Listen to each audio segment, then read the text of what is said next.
Yeah, this is Crazy John. I'm here at the Comedy Zone with Kerry White.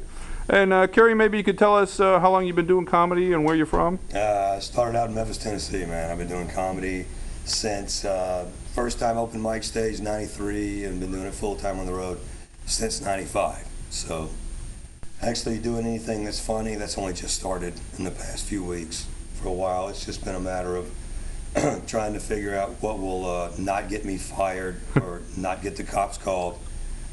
Some of the club owners have a problem with that, but well, maybe getting the cops called would be a good thing. Well, it is, because the people that are getting pissed off are the people I'm trying to piss off.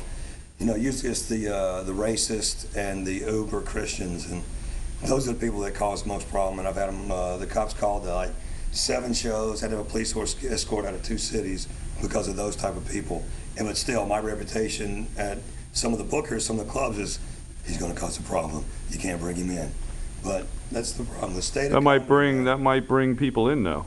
One of those things where people want to see what you do. Well, then you'd be an open-minded person. You'd be marketing to the strength, right? And there is a definite group of people that want to hear that kind of thing. But the thing with the clubs nowadays, most of them, it's like they have comedy classes, which to me is ridiculous. How do you teach comedy? You might be able to teach where to put the mic or something, but these people are manufacturing comedians. It's like, you can't do this kind of material. You can't do this. You can't use this kind of language. What you're doing is you're guiding the new guys coming up down a certain path. You're manufacturing comedy like a mass production fucking line, and you're killing the business. You're killing the art form. Yeah, I can see how you could limit the creativity. You are. And stuff. I mean, once you start dealing with content, then you've put your stamp on what you believe is comedy, what you think that everybody that comes to the club will expect to hear and see. And that's why a lot of people are not going to comedy clubs anymore. That's all they're hearing is the same benign bullshit over and over and regurgitated, and guys fucking deep-throating, flaming kebab skewers. Hey, I've seen that guy. Yeah, you know what people will look at? Fire. Look at this. Look at this. I don't have any material, but look at the fire. Look at the fire. It's just ridiculous to me. It's the dumbing down of the country. It's the dumbing down of comedy, and they're pissing on the art form. I think at its best, comedy is definitely an art form. It's definitely one of the last places that you have complete freedom of speech, and they're taking that away from us too, man. So I don't know. I don't want to sound like a conspiracy theorist. No, I understand what you're saying. I'm in the business, and I see it, and I see guys who are brilliant and respected not be able to work comedy clubs.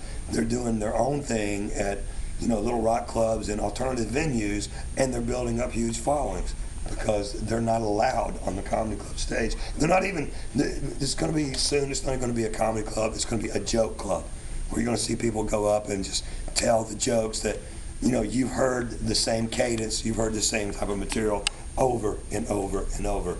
And until people stand up and say, that's bullshit, I'm not paying to hear that, then it's not going to change. Well, I don't think they're doing that just with comedy. I've come to think that the media and society is directing things to make people think certain things in certain ways. And I hate to say this, though, but as you get older, I think you start to become one of these people that you worried about when you're younger that seem to think there's conspiracy going on. But, I think they do direct society in certain ways. They're going to unplug the internet on you. Oh, my God, no, it's fine, just don't unplug it. It's bullshit. I mean, at a certain age, that third eye pops open, and you go, I've seen this enough, and I've seen enough cycles, and I've heard this enough to where I know there is something to it. And society is cyclic. Yeah, people don't realize that. Exactly. I'll tell you what, before we forget, though, do you have a MySpace or a website for people to go to check on you? I've got a website. It's www.kerrywhitelive, KERRYWHITE, kerrywhitelive.com.